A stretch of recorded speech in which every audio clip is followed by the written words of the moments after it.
Hello friends, welcome back to Samayal 14 channel. வாங்க கார பூந்தி செய்கிறது எப்படின்னு பார்க்கலாம். பூந்தி செய்கிறதுக்கு கடல மாவு 1 கப் போட்டுக்கோங்க, அரிசி மாவு 2 ஸ்பூன் போட்டுக்கோங்க, உப்பு போடணுங்க உங்களுக்கு தேவையான அளவுக்கு. இதில் வந்து மிளகாய் தூள் போடக்கூடாது. தோசை மாவு பதத்துக்கு நல்லா மிக்ஸ் பண்ணி வச்சுக்கோங்க. இந்த மாதிரி ஒரு ஜல்லடை கரண்டி வச்சுக்கோங்க.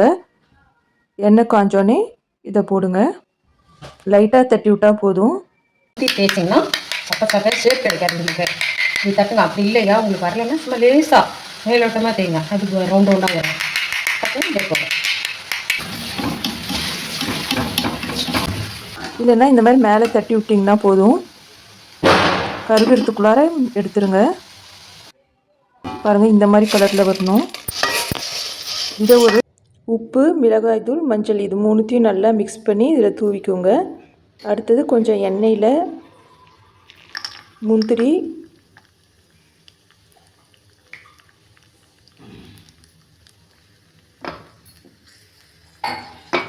கருகிறதுக்கு முன்னாடி எடுத்துருங்க. பூண்டு 6 பல் தோலோடு நல்லா இடிச்சுக்கோங்க. இடிச்சிட்டு தோலோடு போட்டுருங்க. கருவேப்பிலை, நிலக்கடலை கொஞ்சம் மட்டும், இதுவும் தோலோடு போட்டுக்கணும். புதுசாக யூடியூப் சேனல் ஆரம்பிச்சிருக்கோம், மறக்காமல் சப்ஸ்கிரைப் பண்ணுங்கள்.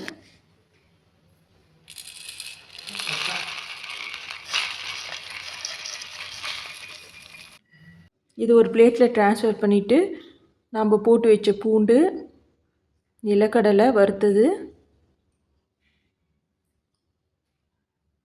முந்திரி கொஞ்சம், கருவேப்பிலை,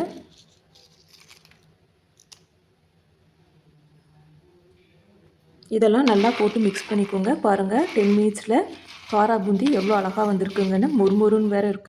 நீங்கள் சப்ஸ்கிரைப் பண்ணி வச்சுக்கோங்க, அப்போ தான் இந்த மாதிரி நிறைய வீடியோஸ் பார்க்க முடியும். கிட்ஸுக்கு இது வந்து ஒரு ஈவினிங் ஸ்நாக்காக 10 மினிட்ஸில் ஈஸியாக செஞ்சிடலாம்.